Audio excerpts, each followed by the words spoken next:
Is there a way to prevent parental alienation?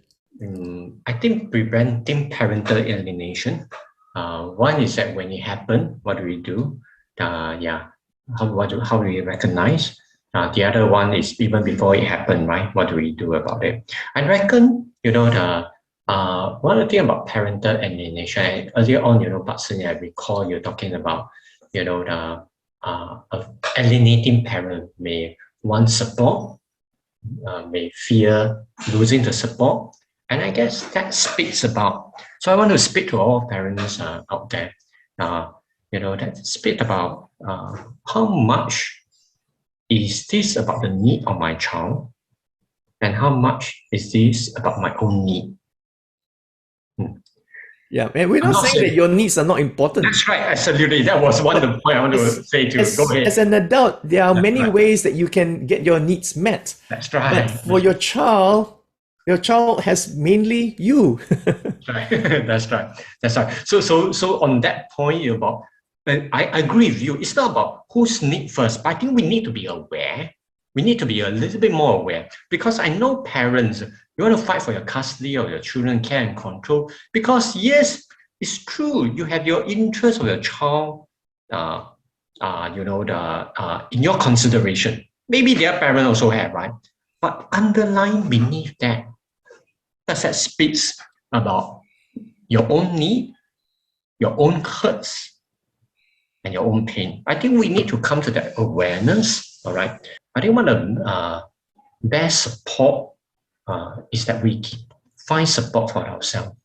We are attended to in our emotional wounds, and along the way, hopefully, we gain greater emotional capacity to turn around and truly attend to the needs of our children. Last year, when the nation of Singapore was having this conversation about no-fault divorce or how to make divorces less acrimonious, one of the thoughts I had was, if only marriages could end the same way they began, with a proposal. Okay, how dating couples, the guy usually would propose to the girl, and then the girl would say, "Yes, I do." Now, when a couple feels that, well, I feel that our marriage, is coming to an end, and so, they should just bring up the subject and says, "What do you think? Should we get a divorce?" All right. So someone proposes the idea, and if the other one says yes, then okay, let's get it done. But usually that doesn't happen, right? So the one that has thought of it and the one who has given up on the marriage, mentally, emotionally, psychologically, has already, the divorce has already happened. And goes and see a lawyer and files the papers, and then the other party gets a surprise. And will usually say something like, "Well, I knew our marriage wasn't doing well, but I didn't know it was that bad." Okay, yeah. So anyway, that's just the thought I had. If marriages could only end the way they began, I think they could be much less acrimonious. That's right. I like your metaphor about that proposal.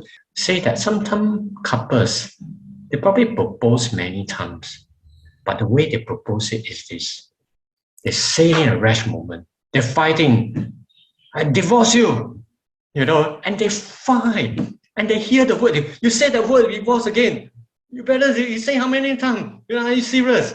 You're going to do it?" And they end up that proposal, it's in a very unthinking, very conflictual, very agonizing, very angsty way, and create a fight. And then the children may be there witnessing, hear the word divorce and stuff like that, and create a lot of fear. I think we need to come to that place. You don't just say the word divorce, but we need to be more mindful, collected. So I think, Batson, I think you're alluding to that kind of conversation. I think when couples are going through divorce, they are also feeling a lot of emotions, namely fear about what's going to happen to me, what's going to be next, as well as a lot of hurt and Yeah. resulting in anger.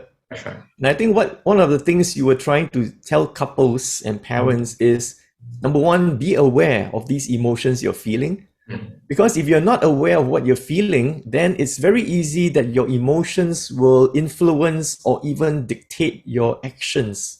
And therefore, your actions become more aggressive, more hostile, and, the whole divorce proceedings can easily become very acrimonious. Yes. But when you are aware of how you're feeling That's right. and you seek help That's right. to manage these emotions, we're not telling you to get over it. We're not telling you don't have a right to feel all these things. You do have a right to feel. And these things don't go away very easily, very quickly.